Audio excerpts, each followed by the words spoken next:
नमस्कार, यूपीएस पानूस के daily current की वीडियो में आपका स्वागत है। तो 7 बज गए हैं और अब टाइम है आज के करंट अफेयर्स के डिस्कशन का। इस वीडियो की पीडीएफ फाइल आप टेलीग्राम चैनल से डाउनलोड कर सकते हैं। टेलीग्राम चैनल का लिंक वीडियो में भी आपको दिख रहा होगा और आपको डिस्क्रिप्शन में भी मिल जाएगा। इसके अलावा आपसे करंट अफेयर्स से रिलेटेड इंपॉर्टेंट एमसीक्यूज भी आपको टेलीग्राम चैनल में मिल जाएंगे। उनको जरूर सॉल्व करिएगा, जिससे कि आपके जो कंसेप्ट हैं वो कितने क्लियर हुए हैं ये आप पहचान जाएंगे। तो शुरू करते हैं आज का जो वीडियो है, जिसमें हम लोग को आज के करंट अफेयर डिस्कस करने हैं। मार्च 1 2025 नया महीना और नया करंट। इसमें 28 फरवरी का भी कुछ करंट इंक्लूडेड है और कुछ 28 फरवरी का जो करंट छूटा हुआ उसको आगे जो नेक्स्ट वीडियो है उसमें मैं आपको प्रोवाइड कर दूंगा। पहला हमारा जो पॉइंट है वो है गोल्ड कार्ड वीजा प्रोग्राम, जो शुरू किया गया है अमेरिका में। और अमेरिका के जो राष्ट्रपति हैं डोनाल्ड ट्रम्प। अमेरिका के राष्ट्रपति डोनाल्ड ट्रम्प कौन से नंबर के राष्ट्रपति हैं मुझे बताइएगा, ठीक है। और अमेरिका में राष्ट्रपति का कार्यकाल कितने समय का होता है ये भी बताइएगा, ठीक। इन्होंने एक नया गोल्ड कार्ड वीजा, एक नई कैटेगरी वीजा की इसको शुरू करने की इन्होंने योजना बनाई है, ठीक है। तो एक गोल्ड कार्ड वीजा शुरू हो रहा है और इस गोल्ड कार्ड वीजा में खास बात क्या है कि कोई भी व्यक्ति जो 5 मिलियन यूएस डॉलर का इन्वेस्टमेंट करेगा अमेरिका में, उसको तुरंत अमेरिकी नागरिकता दे दी जाएगी, ठीक। दुनिया में सबसे वैल्यूएबल जो सिटीजनशिप्स हैं उनमें से एक है यूएस की सिटीजनशिप। तो 5 मिलियन यूएस डॉलर का इन्वेस्टमेंट करके कोई भी व्यक्ति तुरंत अमेरिकन जो सिटीजनशिप है वो प्राप्त कर सकेगा। अगर 5 मिलियन यूएस डॉलर्स को इंडियन करेंसी में कन्वर्ट किया जाए तो ये लगभग हमारा 43.5 करोड़ रुपए की वैल्यू निकल के आती ठीक है ना। कितना? 43.5 करोड़, 5 मिलियन यूएस डॉलर्स की वैल्यू को आपको ध्यान रखना है और तुरंत यहाँ पर बिना किसी वेटिंग के उसको अमेरिकन सिटीजनशिप मिल जाएगी। अभी तक जो इन्वेस्टमेंट के बेसिस पर जो अमेरिकन सिटीजनशिप लेने का जो सिस्टम चल रहा था वो EB-5 वीजा सिस्टम था, जो 35 साल पुराना था। और इसमें यह था कि अगर कोई इंसान 1 मिलियन डॉलर का इन्वेस्टमेंट अमेरिका में करता है तो 5 से 7 साल के बाद उसको नागरिकता मिल जाती थी। यहाँ पर वेटिंग पीरियड था 5 से 7 साल का और इन्वेस्टमेंट कितना था? 1 मिलियन का। सिस्टम क्या था? EB-5 visa. तो इसकी जगह पर अब गोल्ड वीजा सिस्टम आ जाएगा। और ये जो इसका ऑब्जेक्टिव है इसके बारे में ट्रम्प कह रहे हैं कि वो 1 मिलियन गोल्ड कार्ड जो वीजा है ये बेचा ही तो जा रहा है एक तरीके से, है ना। इससे उनके देश को 5 ट्रिलियन डॉलर का जो रेवेन्यू है वो मिलेगा और इसका इस्तेमाल करके अमेरिका जो है वो अपने कर्ज को क्या करेगा? कम करेगा, ठीक। जाहिर सी बात है कि लोग अमेरिका की नागरिकता पाने के लिए वहां पर इन्वेस्टमेंट करेंगे। इससे क्या होगा? अमेरिका में जो विदेशी निवेश है वो बढ़ेगा, इन्वेस्टमेंट होगा तो नौकरियां बढ़ेंगी और साथ ही साथ जो इकोनॉमिक डेवलपमेंट है उसको भी बढ़ावा मिलेगा। यहाँ पर अगर हम लोग देखें तो ये जो नया सिस्टम है ये क्या है? ये गोल्ड कार्ड वीजा है। इसके पहले क्या था? EB-5 वीजा सिस्टम था, ठीक। यहाँ पर जो सिटीजनशिप है वो कैसे मिलेगी? तुरंत मिलेगी सिटीजनशिप। और यहाँ पर सिटीजनशिप में क्या था? 5 से 7 साल का यहाँ पर क्या था? वेटिंग पीरियड था। यहाँ पर इन्वेस्टमेंट करना पड़ता था। हाँ, यहाँ पर EB-5 वीजा में इन्वेस्टमेंट करना पड़ता था। कितना इन्वेस्टमेंट करना पड़ता था? लगभग 1 मिलियन यूएस डॉलर का इन्वेस्टमेंट करना पड़ता था। और यहाँ पर कितना इन्वेस्टमेंट करना पड़ेगा? 5 गुना, यानी कि 5 मिलियन यूएस डॉलर्स का इन्वेस्टमेंट यहाँ पर करना पड़ेगा, ठीक है। यहाँ पर जरूरी था कि आप 1 मिलियन डॉलर का इन्वेस्टमेंट भी करें और कम से कम 10 यूनाइटेड स्टेट के सिटीजन्स को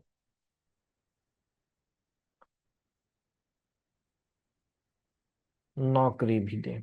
यहाँ पर ऐसी कोई कंपल्शन नहीं है।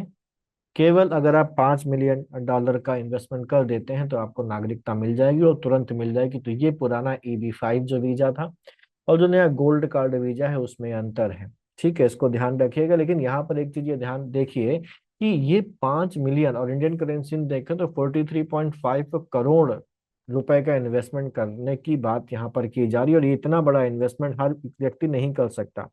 ये वही कर सकता है जो कैसा होगा? जो अल्ट्रा रिच होगा। अल्ट्रा रिच लोग जो होंगे, जो सुपर रिच लोग होंगे, जो बिजनेस टाइकून होंगे, वही इस इन्वेस्टमेंट को कर सकेंगे, क्योंकि इसका जो खर्च है वही लोग उठा सकते हैं।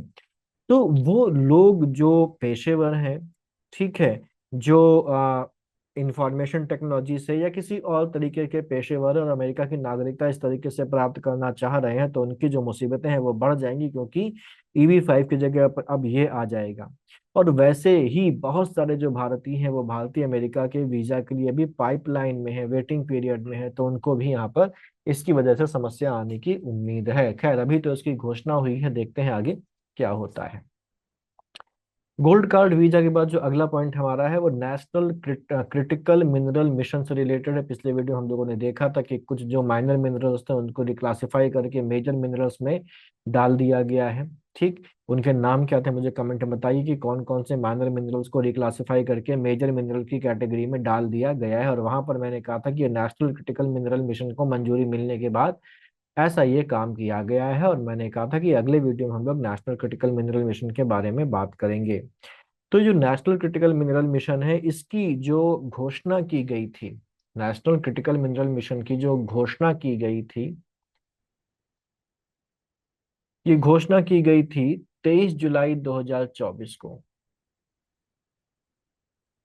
23 जुलाई 2024 को इसकी घोषणा की गई थी। और जो यूनियन बजट था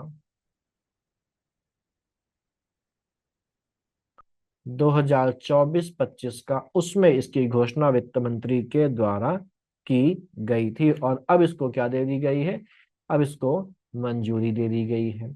नेशनल क्रिटिकल मिनरल मिशन का मतलब वही है, मेजर मिनरल से रिलेटेड चीज यहाँ पर है, प्रमुख जो मिनरल्स हैं उनसे रिलेटेड बात है यहाँ पर। और ये 16,300 करोड़ रुपए के खर्चे वाला और 18,000 करोड़ रुपए के सार्वजनिक उपक्रमों एवं अन्य निवेश के साथ नेशनल क्रिटिकल मिनरल मिशन को मंजूरी दी गई है। यानी कि 16,300 रुपए का ये व्यय होगा और 18,000 करोड़ रुपए की उम्मीद की जा रही है कि जो सार्वजनिक उपक्रम है और जो बाकी जगह है वहां से इसमें इतना निवेश आएगा। ठीक है, इसको मंजूरी दी गई है। ये जो मिशन है भारत में जो महत्वपूर्ण खनिज है, इंपॉर्टेंट मिनरल्स हैं, क्रिटिकल मिनरल्स हैं, उनके एक्सप्लोरेशन, उनकी माइनिंग, उनकी प्रोसेसिंग और उनकी रिसाइकलिंग को बढ़ावा देगा। ठीक है, mining, processing and recycling of important minerals को ये क्या देगा, प्रमोट करेगा। ठीक, इससे क्या होगा, इससे मिनरल में जो सेल्फ डिपेंडेंसी है, सेल्फ रिलायंस है और जो इंडस्ट्रियल डेवलपमेंट है उसको मजबूती मिलेगी। क्योंकि जब हम ये इसके तहत अपने ही देश में नए मिनरल्स को एक्सप्लोर करेंगे, उनका अन्वेषण करेंगे, उनकी माइनिंग करेंगे, उनको प्रोसेस करेंगे, उनको रिसाइकिल करेंगे, तो जाहिर सी बात है हमारे देश में जो मिनरल्स की मात्रा है, मिनरल्स का जो प्रोडक्शन है, मिनरल का जो एक तरीके से माइनिंग है, जो सप्लाई है, वो इंडिजिनस मिनरल्स की सप्लाई बढ़ेगी। इससे हमारे यहाँ मिनरल्स के लिए सेल्फ रिलायंस होगी और साथ ही साथ इंडस्ट्रियल डेवलपमेंट भी यहाँ पर उसको बढ़ावा मिलेगा। अगर हम देखें तो नेशनल क्रिटिकल मिशन के जो इंपॉर्टेंट कंपोनेंट्स हैं, मेन कंपोनेंट्स क्या क्या हैं, तो इसमें क्या क्या किया जाएगा, तो इसमें पहली बात तो है खनिज प्रसंस्करण पार्क यानी कि मिनरल प्रोसेसिंग पार्क्स को सेटअप किया जाएगा, उसकी स्थापना की जाएगी और इम्पोर्टेंट जो मिनरल्स हैं उनके रिसाइकल को सपोर्ट किया जाएगा, है ना, support recycling of critical minerals. तो ये पहली चीज तो ये है कि खनिज प्रसंस्करण पार्कों यानी कि मिनरल प्रोसेसिंग पार्क्स की स्थापना की जाएगी और जो क्रिटिकल मिनरल्स या इंपॉर्टेंट मिनरल्स हैं उनकी रिसाइकलिंग को सपोर्ट किया जाएगा इसके अंतर्गत।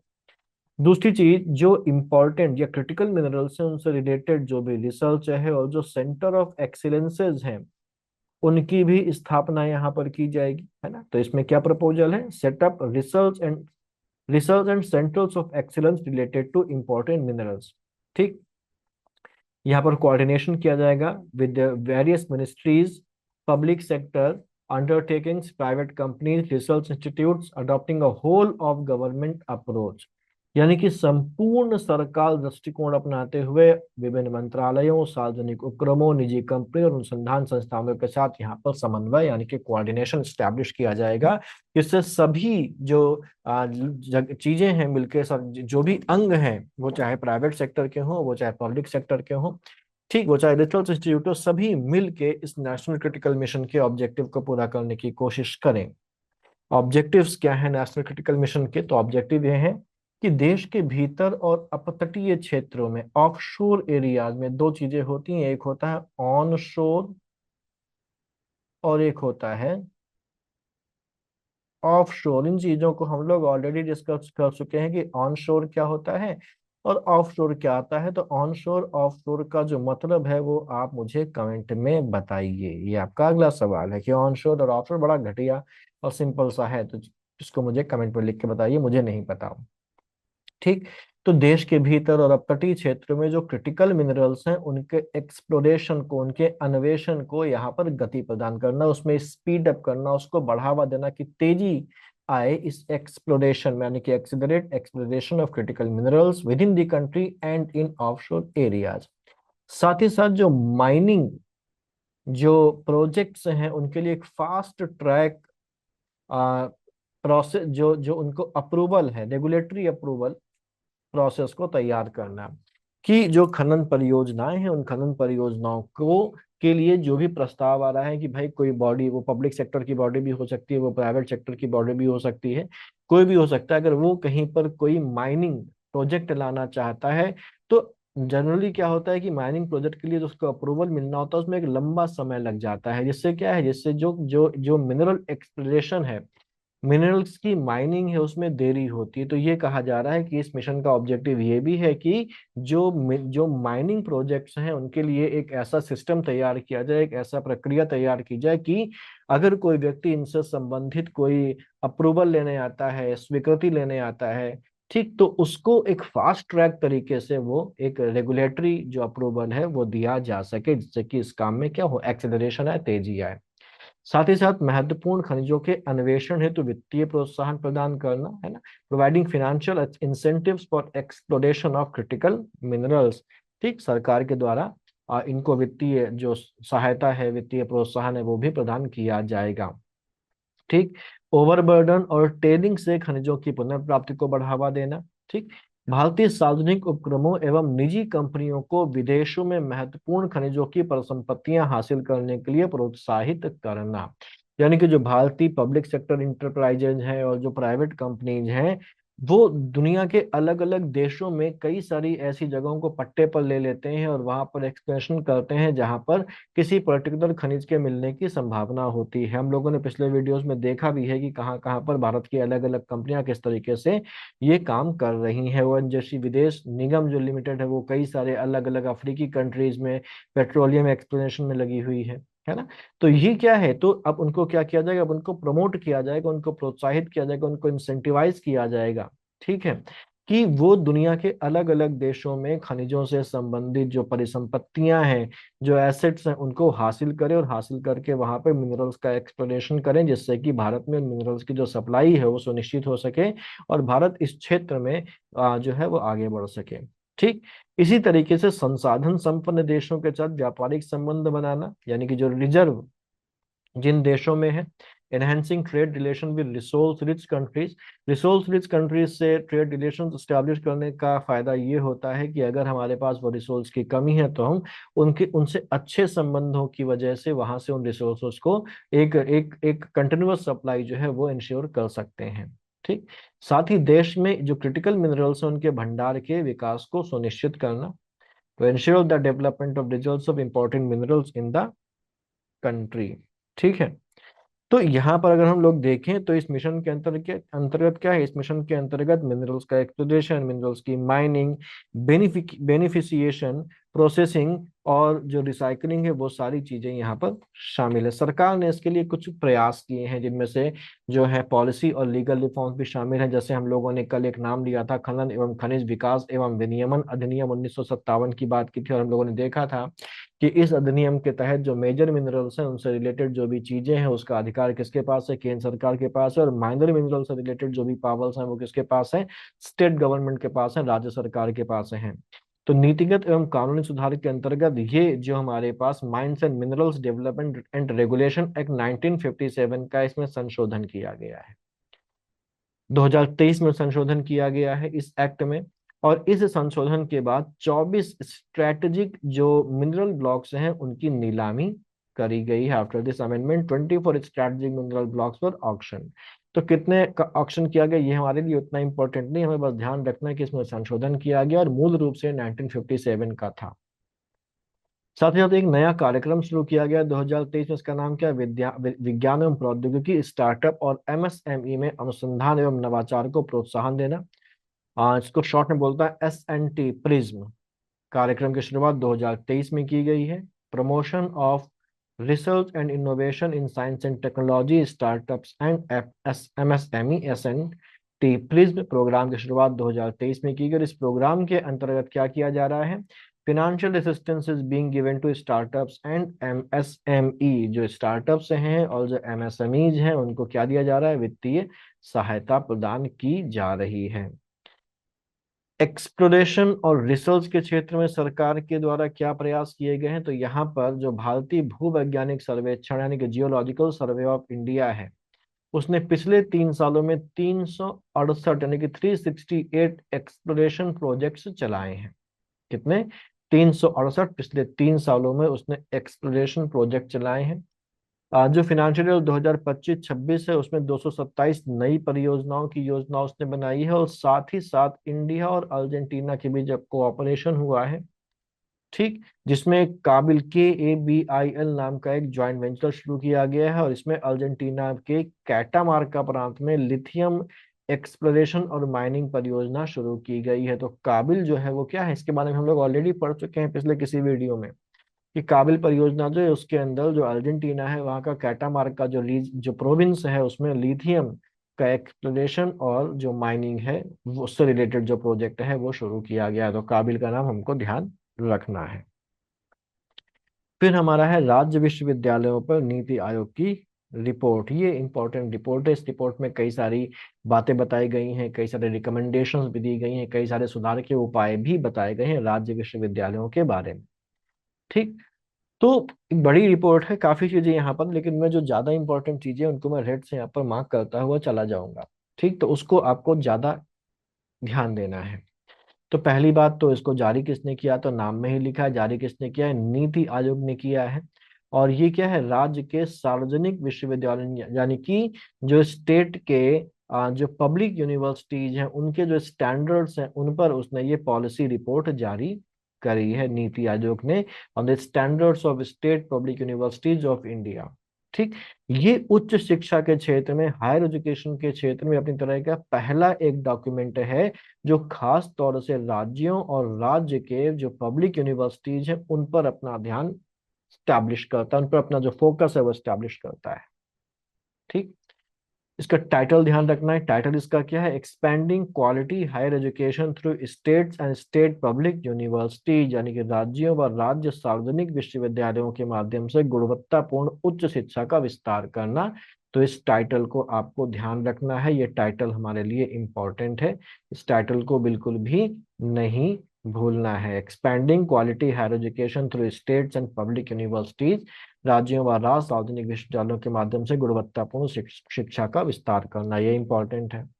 ऑब्जेक्टिव इसका क्या है? ऑब्जेक्टिव क्या है? जो स्टेट पब्लिक यूनिवर्सिटीज हैं उनमें उनकी क्वालिटी, उनका जो उनकी जो फाइनेंसिंग है, उनका एडमिनिस्ट्रेशन है, और उनमें पढ़ाई करने के बाद लोगों को रोजगार मिल पा रहा है कि नहीं मिल रहा है, उससे संबंधित जो स्थिति है उसका एक व्यापक विश्लेषण करना इसका ऑब्जेक्टिव है ना। To conduct a comprehensive analysis of status of quality, funding, administration and employment in state public universities. महत्व क्या है? नेशनल एजुकेशन पॉलिसी आई है 2020 में, उसके अकॉर्डेंस में उसके अनुरूप राज्य विश्वविद्यालयों को मजबूत करना और 2047 तक विकसित भारत के विजन के तहत उच्च शिक्षा में सुधार सुनिश्चित करना। यानी कि जो विकसित भारत का जो विजन है, दृष्टिकोण है 2047 वाला, उसके अंतर्गत उच्च शिक्षा में सुधार सुनिश्चित करना है। क्योंकि ये जो उच्च शिक्षा जब हमारे यहाँ बेहतर होगी तभी हमारे यहाँ प्रतिभाएं अलग अलग क्षेत्रों में डेवलप होंगी और हम दुनिया का मुकाबला कर सकेंगे। यहाँ से एक और इम्पोर्टेंट चीज शुरू होती है, इसके जो मेन कंक्लूजन्स निकल के आए हैं वो तो ये ध्यान रखना है कि भारत में कुल राज्य सार्वजनिक विश्वविद्यालय कितने हैं? 495। और ये डेटा कब तक का है? जनवरी 2025 तक का ये डेटा है, 495 है। शीर्ष राज्य जो है अधिकतम एसपीयू संख्या के आधार पर, यानी कि सबसे ज्यादा जो स्टेट पब्लिक यूनिवर्सिटी है वो कौन से राज्यों में है? तो सबसे ज्यादा कर्नाटक में है जहाँ पर 43 यूनिवर्सिटीज हैं। कर्नाटक के बाद नंबर आता है पश्चिम बंगाल का और उत्तर प्रदेश का, यानी कर्नाटक पहले स्थान पर है और उसके बाद पश्चिम बंगाल और उत्तर प्रदेश यहाँ पर आते हैं सबसे ज्यादा स्टेट पब्लिक यूनिवर्सिटीज के मामले में। एनरोलमेंट इन हायर एजुकेशन, यानी कि कहाँ पर सबसे ज्यादा जो बच्चे हैं वो हायर एजुकेशन में एनरोल करते हैं, तो यहाँ पर share of state public universities 81%। अब केवल स्टेट पब्लिक यूनिवर्सिटीज तो है नहीं, सेंट्रल यूनिवर्सिटीज भी हैं, प्राइवेट यूनिवर्सिटीज भी हैं। तो जो टोटल नामांकन हो रहे हैं उसमें स्टेट पब्लिक यूनिवर्सिटीज की हिस्सेदारी कितनी है? 81% हिस्सेदारी है। और 2011-2021 के बीच में जो स्टेट पब्लिक यूनिवर्सिटीज हैं उनमें जो जो एनरोलमेंट रेट है उसमें बढ़ोतरी कितनी हुई है? 38% का इंक्रीज यहाँ पर हुआ है। ग्रॉस एनरोलमेंट रेशियो में वृद्धि करने वाले शीर्ष 10 राज्य, यानी कि वो 10 राज्य जिनमें ग्रॉस एनरोलमेंट रेशियो में सबसे ज्यादा वृद्धि हुई है, तो वो है केरल, हिमाचल प्रदेश, अरुणाचल प्रदेश, मिजोरम, पश्चिम बंगाल, कर्नाटका, गोवा, उत्तराखंड, सिक्किम और राजस्थान। तो 10 भले ना याद रखे लेकिन कम से कम शुरुआत के 5, और 5 भी ना कर पाए तो कम से कम 3 तो याद ही कर लें। ठीक।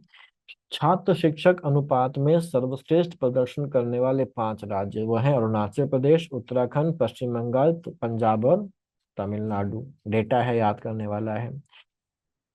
लिंग समानता सूचकांक यानी कि जेंडर इक्वलिटी इंडेक्स में या जेंडर पैरिटी इंडेक्स में शीर्ष 10 राज्य कौन कौन से? नागालैंड, हिमाचल प्रदेश, छत्तीसगढ़, पश्चिम बंगाल, मध्य प्रदेश, सिक्किम, हरियाणा, राजस्थान, त्रिपुरा और तमिलनाडु। इसमें भी 10 ना याद कर पाए तो 5, और 5 भी ना कर पाए तो गिरी हालत में 3 तो शुरुआती याद कर ही लिए। अब यहाँ पर 3 इंपॉर्टेंट जो चैलेंजेस आ रहे हैं स्टेट पब्लिक यूनिवर्सिटीज के सामने उनकी भी यहाँ पर पहचान करी गई। सबसे पहला जो यहाँ पर कंस्ट्रेंट उनके सामने आ रहा है, जो चैलेंजेस आ रहा है, वो है फंडिंग कंस्ट्रेंट, यानी कि वित्त पोषण संबंधी बाधाएं। और ये कहा जा रहा है कि राज्य सरकारों द्वारा इन स्टेट पब्लिक यूनिवर्सिटीज को प्रॉपर धन का आवंटन, प्रॉपर जो जो फंड है उसका एलोकेशन नहीं किया जा रहा, तो पैसे की कमी से यूनिवर्सिटीज जूझ रही हैं। गवर्नेंस रिलेटेड जो प्रॉब्लम्स आने की, जो एडमिनिस्ट्रेटिव रिफॉर्म्स की यहाँ पर जरूरत है, यहाँ पर सही शब्द होगा एडमिनिस्ट्रेटिव प्रॉब्लम्स। ठीक है। और जो फैकल्टी है और जो एडमिनिस्ट्रेटर्स हैं उनके लिए क्षमता निर्माण की कमी है। सिफारिशें यहाँ पर कुछ की गई हैं, जैसे शिक्षा की गुणवत्ता को सुधारने के लिए जो की गई है वो क्या क्या कहा गया है? रिसर्च की क्वालिटी को बढ़ाने के लिए एक नेशनल रिसर्च पॉलिसी तैयार की जाए सरकार के द्वारा। ठीक। प्रमोटिंग कोलोबोरेटिव एंड इंटरडिसिप्लिनरी रिसर्च, यानी कि सहयोगात्मक और अंतः विषयक शोध को बढ़ावा देना। और ऐसे ही यहाँ पर कई सारी ये आपकी सुझाव हैं, तो इनको एक बार बस देख लेना है और कुछ नहीं, लेकिन शुरुआत के जो स्टेज दे के रखे गए वो हमारे लिए ज्यादा जरूरी हैं। अब आ जाते हैं हम लोग आगे। ये चीजें केवल रीड कर लेने वाली हैं, इनमें कुछ खास ऐसा है नहीं। फिर आते हैं हम लोग आगे, और आगे हमारे पास आता है 25वां जहां एक खुसरो 2025। तो ये बेसिकली एक एक एक जो है एक सम्मेलन है, एक महोत्सव है जो सूफिज्म से रिलेटेड है, और सूफी जो जो कविताएं हैं, सूफी संगीत है और सूफी जो नृत्य है उससे रिलेटेड है। जहान है खुसरो। और नई दिल्ली में इसका आयोजन किया गया है रूमी फाउंडेशन के द्वारा। इसका उद्घाटन किया प्रधानमंत्री नरेंद्र मोदी ने, इसका उद्घाटन किया है 28 फरवरी को। ये अमीर खुसरो की स्मृति में मनाया जाता है। अमीर खुसरो की अगर हम लोग बात करें तो अमीर खुसरो कौन है? तो अमीर खुसरो है ना, मध्यकाल या दिल्ली सल्तनत के काल के एक कवि हैं। और इनका जो मूल नाम था अमीर खुसरो का, वो क्या था? इनका मूल नाम था अबुल हसन